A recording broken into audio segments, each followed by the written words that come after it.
Motivational story. एक राजा की अद्भुत कहानी। यह एक राजा की अद्भुत और जबरदस्त मोटिवेशनल कहानी है। किसी नगर में एक राजा रहता था। राजा बूढ़े होने को आ गए थे, लेकिन उनको कोई बेटा नहीं हुआ, सिर्फ एक बेटी थी। राजा को बहुत चिंता होने लगी कि अब मेरा इतना बड़ा साम्राज्य कैसे संभलेगा, इसकी देखभाल कौन कर पाएगा।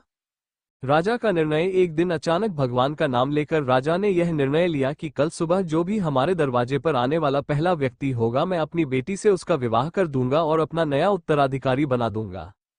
अगले दिन सुबह सुबह एक फटी पुरानी कमीज पहने एक लड़का दरवाजे पर दस्तक देता है।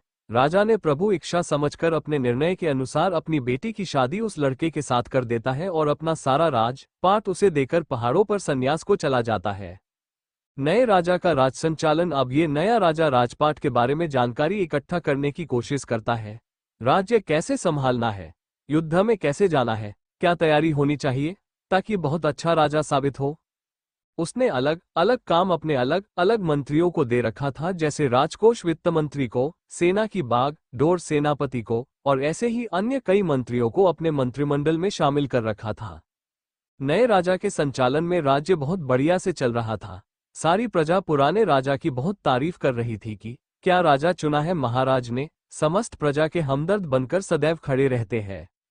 राजा का गोपनीय कमरा। यहाँ राज्य सभा के समस्त कमरे में समय समय पर सब आ जा सकते थे, लेकिन एक कमरे में सिर्फ राजा ही जाते थे। ये इस कोठरी में 10-15 दिन में जाते थे और किसी को जाने की अनुमति नहीं थी, यहाँ तक कि रानी को भी नहीं। अब समस्त दरबारियों को जिज्ञासा हुई कि आखिर इस कमरे में ऐसा क्या है कि कोई उसके अंदर देख भी नहीं सकता। जानने की इच्छा सभी को थी, लेकिन कोई पूछ नहीं पा रहा था। फिर बड़ी हिम्मत करके वित्त मंत्री ने पूछ लिया कि माफ कीजिएगा राजा साहब, लेकिन आखिर इस कमरे में प्रवेश वर्जित क्यों है, क्या है इस कोठरी में। राजा ने उन्हें डॉट दिया और कुछ नहीं बताया। कुछ दिन बाद सबने कहा कि अब सेनापति ही पूछ सकते हैं, इनकी बात राजा को माननी पड़ेगी। जब सेनापति राजा से कमरे के बारे में चर्चा किया तो राजा ने उन्हें भी कुछ नहीं बताया। यहां से सबके मन में एक ही विचार आ रहा था कि अब रानी ही है जो इस जिज्ञासा को समाप्त कर सकती है।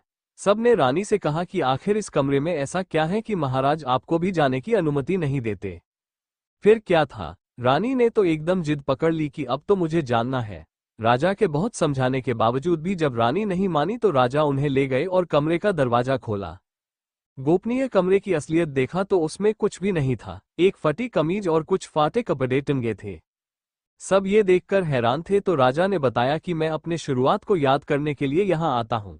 मुझे जब कभी यह अहंकार हो जाता है कि मैं राजा हूँ, मैं इस राज्य का सम्राट हूँ, मैं ही सबसे बढ़िया हूँ, तो यहाँ आ जाता हूँ। आधे घंटे बैठा रहता हूँ, अपने शुरुआत को याद करता हूँ और अपने आप को बताता हूँ कि मैं यही था, यही मेरी शुरुआत थी। वो तो पुराने महाराज का शुक्र मनाओ कि मुझे राजा बना दिया। थोड़ी देर के बाद जब अहंकार टूट जाता है तो साफ और सच्चे मन से बाहर आ जाता हूँ और अपने प्रजा की सेवा में लग जाता हूँ। कहानी से सीख। यह एक राजा की अद्भुत कहानी हमें बताती है कि अगर जिंदगी में कभी आपको ईगो आ जाए, आप अपने को बेस्ट मानने लगो, आपको लगता है कि मेरे जैसा तो कोई है ही नहीं, तो अपने शुरुआत को याद करिए, अपने स्ट्रगल वाली पुरानी जिंदगी को याद करिए। आप सरल होने लगेंगे, विनम्र होने लगेंगे, जमीन से जुड़ा हुआ महसूस करने लगेंगे। इसीलिए कहा जाता है कि पैसा इंसान को ऊपर ले जाता है, इंसान पैसा को कभी ऊपर नहीं ले जा पाता।